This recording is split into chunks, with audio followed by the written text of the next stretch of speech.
Hi అందరికీ. ఈరోజు నేను చూపించేది ఏంటి అంటే హనీ.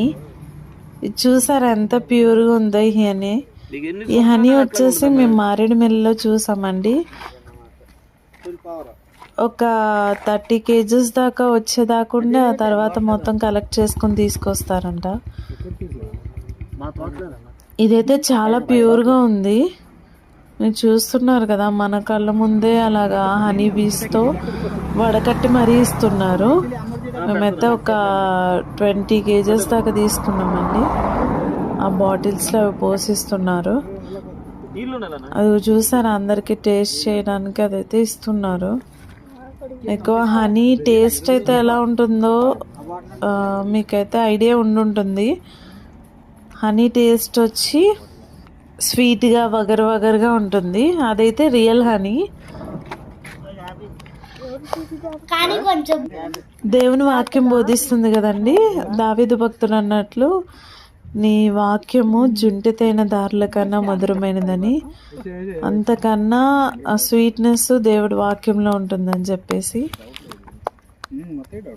సో మనం దేవుని వాక్యం అనుదినం ధ్యానించడం వల్ల ఇంతకన్నా ఎక్కువ స్వీట్నెస్ మనం రుచి చూడగలుగుతాం. అవునా? యెహోవా ఉత్తముడని రుచి చూచి తెలుసుకోండి అని దేవుని వాక్యం చెప్తుంది. కొందరు హనీ అని చెప్పేసి పిచ్చి పిచ్చి తేనెలన్నీ అమ్ముతారండి. అవి బాగా తీయగా ఉండి బెల్లం పాకంతో చేసింది. ఆ బెల్లం పాకం ఏం చేస్తారంటే అదొకటి కలిపి కొంచెం తేనె కూడా కలుపుతారు అనుకుంటా. అది లాస్ట్లోకి వచ్చేసరికి చూడాలి, అదంతా పాకంలాగా పట్టేసి గట్టిగా వచ్చేసి ఒకలాగా అయిపోతుంది. సో అలాంటి తేనెలు నమ్మకూడదు. హనీ చూడడానికి అన్నీ ఒకేలాగా ఉంటాయండి, కలర్ అయితే సేమ్ ఒకేలాగా ఉంటుంది. మరి సో దాన్ని కనిపెట్టాలంటే రకరకాల టెస్ట్లు అలాంటివి చేస్తూ ఉంటారు. ఒక్కొక్కరు ఒక్కొక్కలాగా, ఒకళ్ళు నోటి మీద వేసి మంట పెట్టి అలాగా ఏదో డిఫరెంట్గా చేస్తారు. మాకైతే ఇది ప్యూర్ అనే అనిపించింది, ఎందుకంటే ఆ పాటు తేనె తీగలు ఉన్నాయి కదండి, అది హనీ, దాంట్లో హనీ పట్టులాగా ఉంది కదా, సో దాంట్లోంచి పిండి మరీ తీసిస్తున్నారు.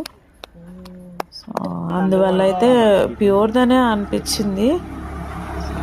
ఇది వచ్చి యాక్చువల్ కాస్ట్ వచ్చి మాకు కేజీ 450 రూపీస్ చెప్పారండి. బయట ఎంత ఉంటుందో నార్మల్గా అయితే ఒక 400-500 ఉంటుందేమో. సో మేమైతే బేరమాడి చివరికి 200కి తీసుకున్నాము కేజీ. అలాగే ఒక 20 kgs తీసుకున్నాం మేబీ.